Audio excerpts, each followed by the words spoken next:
My name is Khadijah Salam, and I was involved in a head-on collision.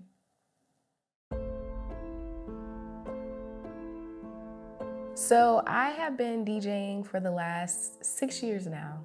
Yeah, it's been 6 years, time flies. And that's basically been my profession. That's what I do full time. And that was what I was doing before the car incident.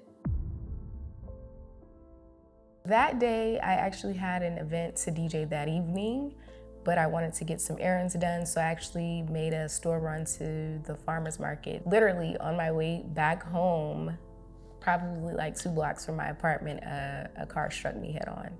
Immediately after I was struck, I tried to get out of my driver's side, but because of the way he hit me, my car door was pinned closed. So I had to climb over to the passenger side and get out the car.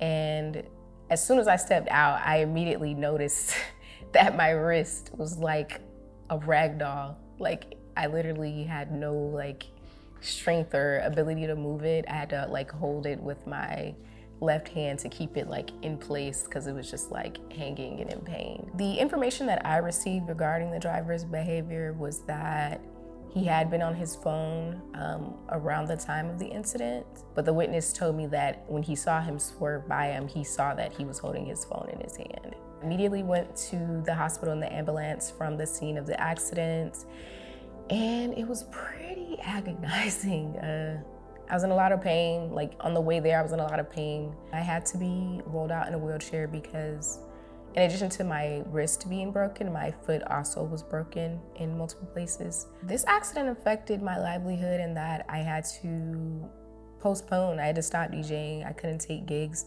Literally the gig that I had that day of my accident, I had to tell them I couldn't make it. And that probably continued for about a month and a half because of course my foot, it was hard for me to walk. And usually when you're DJing in a booth, you're standing. So that was a hindrance. I also couldn't use my right hand to DJ, and that's my dominant hand. In the days following the accident, just being in pain, not being able to do regular things like pick up a pot of water and cook and use my hand to, make things to eat.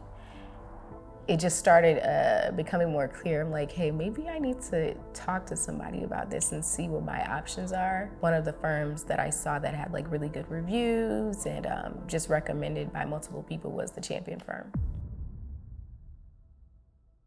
So I found the Champion firm, it was a mixture. I saw on a few forums, I think one of the forums was including Reddit, the Atlanta Reddit, and also on Google and Yelp as well, I believe.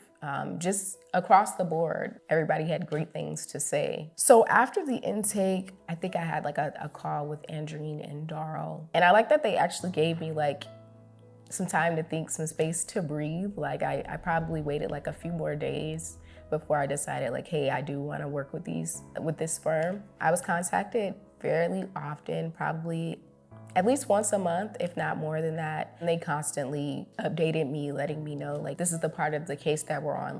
We're seeing about getting a depo from your doctor, or we're seeing about getting a depo from the defendant. They always kept in constant contact with me. I don't think I ever felt like I was forgotten or what's going on with my case? I always felt like somebody was checking in on me. When it comes to the settlement of the case, I felt just a weight had been lifted off my shoulders. Darl and Andreen, they really did their due diligence because everything was taken care of, hospital bills. And of course, I still had some left over for myself, which I'm super grateful for. The Champion firm, they treated me like family. I didn't feel like I was just a number to them, or I was just another case for them to, obtain a settlement and get their cut and, keep it moving. It never felt like that. I would definitely recommend them to anybody that I knew.